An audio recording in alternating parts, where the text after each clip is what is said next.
The Chinese government's crackdown in and around Tiananmen Square in 1989 came to be symbolized by this iconic image of one man blocking a tank advance. For weeks, students had occupied the space demanding economic and political reforms, and eventually, officials had had enough. They declared martial law and the military moved in. Beginning in the early hours of June 4th, soldiers fired on civilians. Estimates range from a few hundred to several thousand people killed. The movement was successfully suppressed. And its memory has also been successfully suppressed in China. 1.4 billion people, that's a fifth of the world's population, do not have ready access to the facts of what happened in Tiananmen Square. Beijing has never shown any remorse or given a clear account of what happened. A single day in 1989 completely changed Yo Weijie's life. Photos taken years before the massacre show a young family in the 1980s, Yo with her small son and her husband, Minggu. He was shot 30 years ago on June 4th, 1989, and died in hospital. His was just one of hundreds, possibly thousands of deaths that night. The massacre is the worst thing that has ever been done to people in this country. The government hasn't answered the question of what happened on June 4th, nor has it apologized, and I regret that very much.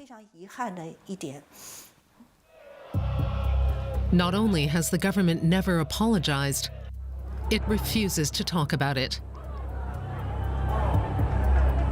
Officially, these images do not exist. They are taboo. In the spring of 1989, hundreds of thousands of Chinese took to the streets of Beijing to demand reforms and freedom.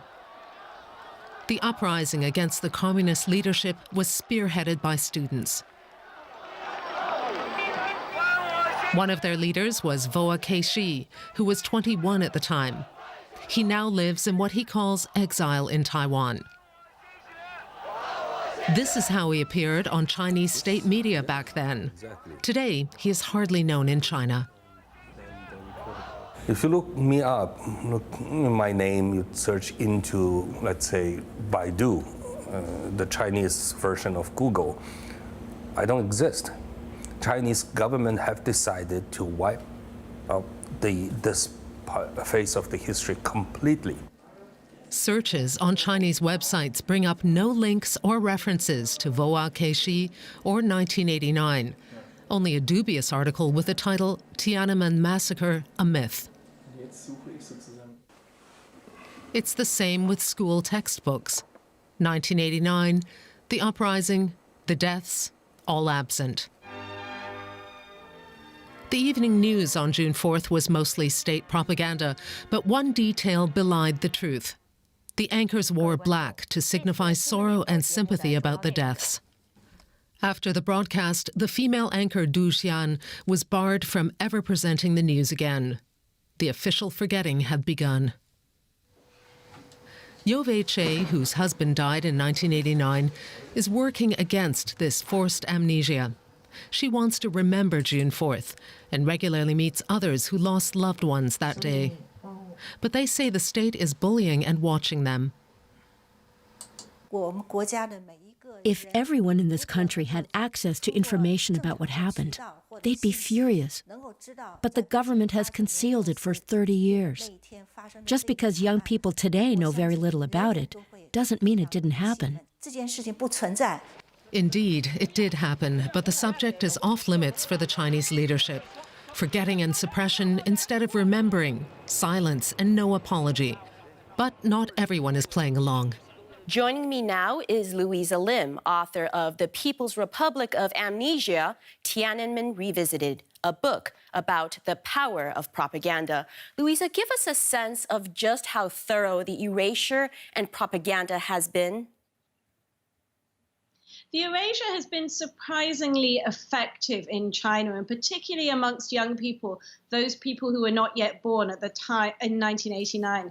When I was writing my book, I went around the campuses of 4 universities, and I asked 100 students whether they could identify the picture of Tank Man, that famous picture of the young man standing in front of a line of tanks. And only 15 out of 100 people knew what it was. And it was interesting because it was really obvious who knew what it was and who didn't, just from their body language. So it was quite clear, also from the questions that they asked me, that they simply had never seen this image before. And that was something that really surprised me. There are 1.4 billion people in China. I know that you did a little bit of a poll on the college campus, but is it really possible that the vast majority of people in China have no idea Tiananmen happened? And is it possible that some people do know, they just can't talk about it openly? Well, I mean, for sure, there were people who lived through those events and then have decided over time not to talk about them. And I think what we've seen is that the real cost of active acts of memory, of talking about what happened, of commemorating it in any way has become higher and higher. And so people have made the decision not to remember, not to talk about it, and to erase it from their own memories. But we're also seeing quite a lot of evidence that even young people who might be in a position to know don't. I mean, we saw one instance where a newspaper printed a picture of students or people with bullet wounds being rushed to hospital from 1989. And the reason that picture was printed was because no one working at the newspaper, not the page editor or the picture editor, not even the censor, no one recognized what that picture was. So it's a real sign that the collective institutional memory of June the 4th has been quite effectively erased. Is there any scenario you think that it's possible the Chinese government would finally acknowledge what happened in 1989?